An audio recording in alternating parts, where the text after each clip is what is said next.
کچھ لوگوں کا دماغ اس طرح چلتا ہے، وہ کہتے ہیں مولانا جو بھی ہو رہا ہے قبر میں جو ہوگا دیکھا جائے گا، میدان محشر میں جو ہوگا دیکھا جائے گا۔ یہ اپنے دماغ کا خبط ہے، غلط فہمی ہے کہ اگر ہم گناہ کریں گے تو اس کی سزا قبر میں ملے گی، گناہ کریں گے تو اس کی سزا آخرت میں ملے گی، اس لیے ہم دلیر ہو رہے ہیں۔ یاد رکھیے قبر میں جو سزا ملے گی وہ تو ہے ہی ملنا، محشر میں جو سزا ملے گی تو وہ ہے ہی بڑی خطرناک، وہ ہے ہی ملنا، لیکن گناہ کی سزا دنیا میں ہی ملا کرتی ہے۔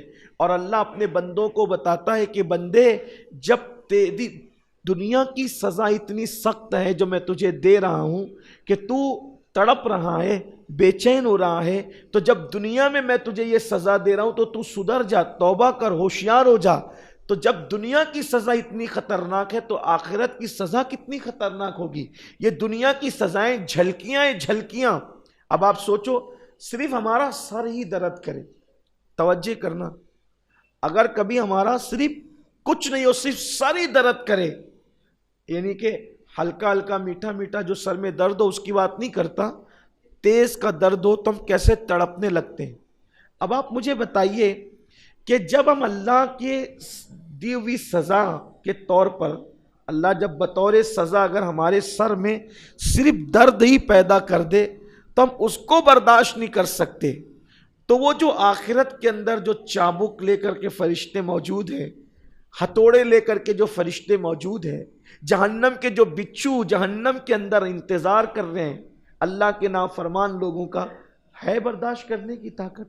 سر کا درد جو دکھ بھی نہیں سکتا، جو پکڑ میں بھی نہیں آ سکتا، ہم اس کو برداشت نہیں کر سکتے۔ اور ہم دلیر کتنے ہو گئے، بہادر کتنے ہو گئے، ارے چھوڑ یار یہاں عیش کر، جو قبر میں ہوگا دیکھیں گے، جو حشر میں ہوگا۔ میرے بھائی اللہ یہاں تجھے سزا دے کر کے تجھے گویا کہ سگنل دے رہا ہے، بندے سدھر۔ تو اپنے سر اور کمر کا درد برداشت نہیں کر رہا ہے، تیرا ناخن ٹوٹ جاتا ہے اور ڈاکٹر اگر کھینچ لے تو اس کو برداشت نہیں کر پا رہا ہے، تو وہاں کا وہ عذاب کیا برداشت کرے گا؟ اس لیے پلٹ اللہ کی طرف، دوڑ اللہ کی طرف، معافی مانگ اللہ سے۔ اللہ کے رسول علیہ السلام فرماتے ہیں حضور سید المعصومین تھے، اللہ کے رسول تمام معصوموں کے سردار ہیں، گناہ کبھی ان کے قریب سے گزر کے بھی نہیں جا سکتا۔ وہ فرماتے ہیں میں ایک دن میں 70 مرتبہ اللہ کی بارگاہ میں توبہ استغفار کرتا ہوں۔ کیوں؟ امت کی تعلیم کے لیے۔ اور ہم پاپی گنہگار سیاکار کیا ایک بار بھی دن میں اللہ کی بارگاہ میں رجوع کرتے، کبھی توبہ کرتے، کبھی اللہ کی بارگاہ میں پلٹتے؟ نہیں پلٹتے۔ اور ہم چاہتے ہیں ہم خوش رہیں، ہمیں غم نہ ہو، ہمیں تکلیف نہ ہو، ہمارے پاس بلائیں نہ آئے۔ بالکل خوش رہو گے، زمین کے اوپر بھی خوش رہو گے، زمین کے اندر بھی خوش رہو گے۔ گناہ کرنا چھوڑ دو، گناہ کرنا چھوڑ دو۔ اچھا جب یہ بات کہی جاتی ہے کہ گناہ کرنا چھوڑ دو تو کچھ لوگ دل ہی دل میں خوش ہوتے ہیں، ماشاءاللہ میں تو کوئی گناہ ہی نہیں کرتا۔ لیکن یہ جو نوجوان چھوکرے ہیں نا، ہمارے جوان، یہ جو گناہ کرتے ہیں ان کے گناہ چھوٹے ہیں، اور جو ہم نیک کہلانے والے ان کے گناہ زیادہ بڑے۔